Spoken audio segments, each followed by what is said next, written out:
तो इस दीपावली चांदी से बनी कौन सी वैसी चीजें रोक सकती हैं आपका फिजूल खर्च, बढ़ा सकती हैं सेविंग्स और बना सकती है आपको धनवान। अगर आप भी धनवान बनना चाहते हैं तो दीपावली तक ध्यान से देखते रहिए कालचक्र, क्योंकि हर दिन आपको पंडित जी धनवान करने के और बनाने के आसान अचूक उपाय बता रहे हैं। और आज कालचक्र में हम बात कर रहे हैं चांदी से बनी उन 6 चीजों के बारे में जो आपको दुख, दरिद्रता, कलेश और पैसों की तंगी को दूर करने की ताकत रखती है। और इसे दीपावली पर घर लाकर कैसे और कब उपाय करने हैं, यही आज हम पंडित जी से भी जान लेते हैं। तो चलिए चांदी के उस तीसरे चीज के बारे में भी हम बात करेंगे जिसे दीपावली पर घर में स्थापित करने से आपका मुनाफा, आपका पैसा, आपकी कमाई कई गुना बढ़ जाएगी।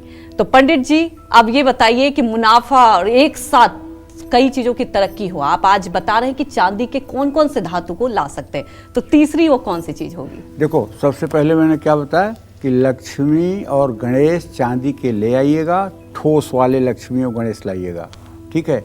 दूसरी बात मैंने बताया चांदी का श्रीयंत्र लाइएगा। अब ये चांदी का श्रीयंत्र भी जो होता है ना, 2 प्रकार का होता है। एक तो चांदी की प्लेट पर बना हुआ होता है और दूसरा जो होता है वो पिरामिड टाइप का बना हुआ होता है। तो चांदी का जो प्लेट टाइप बना होता है उसको कभी भूल के मत लाइए, जो पिरामिड टाइप होता है उसी को लाइएगा। ये बात भी ध्यान देने योग्य है। अब बात तीसरी चीज की हो रही है। धनवान बनने के लिए सबसे कारगर उपाय है माँ लक्ष्मी की चांदी की चरण पादुका। चरण पादुका समझ रहे हैं ना? लक्ष्मी का स्वरूप माँ ललिता श्री का प्रतीक है, जिसमें 16 चिन्ह उनके चरणों में पाए जाते हैं।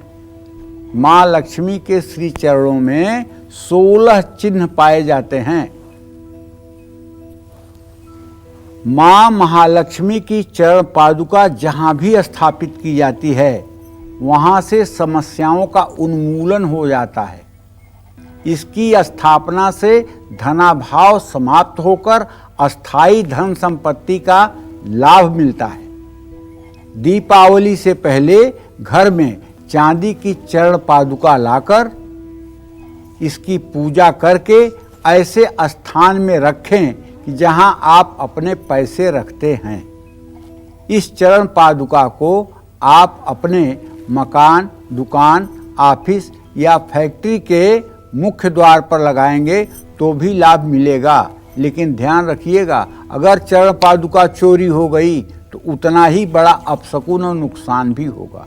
इसलिए मैं तो अपने लोगों को ये राय देता हूँ कि चरण पादुका को मलयागिर चंदन और केसर घिस करके चरण पादुका पर पूरा लेप कर दीजिए। मलयागिर चंदन और केसर से लेप कर दीजिए।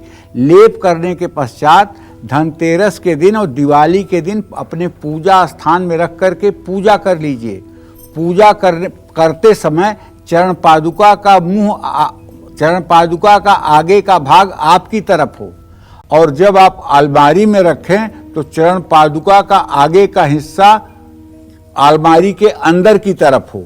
इसको आप इस तरह से अगर स्थापित कर लें और नित्य इसका दर्शन करें और धूप दीप दिखाएं तो मैं विश्वास के साथ कह सकता हूं सद्बुद्धि आती है, पराक्रम और पुरुषार्थ में वृद्धि होती है, दरिद्रता का नाश होता है, दुखों का शमन होता है और हृदय में भक्ति जागृत होती है, परिवार में सुख शांति रहती है, आमदनी बढ़ती है। इन सब बातों में 100% सच्चाई है। घर की नकारात्मक ऊर्जा खत्म होने लगती है। कार्य क्षेत्र में चरण पादुका स्थापित करने से लाभ बढ़ने लगते हैं। दुकान में चरण पादुका रखने से बिक्री बढ़ती है।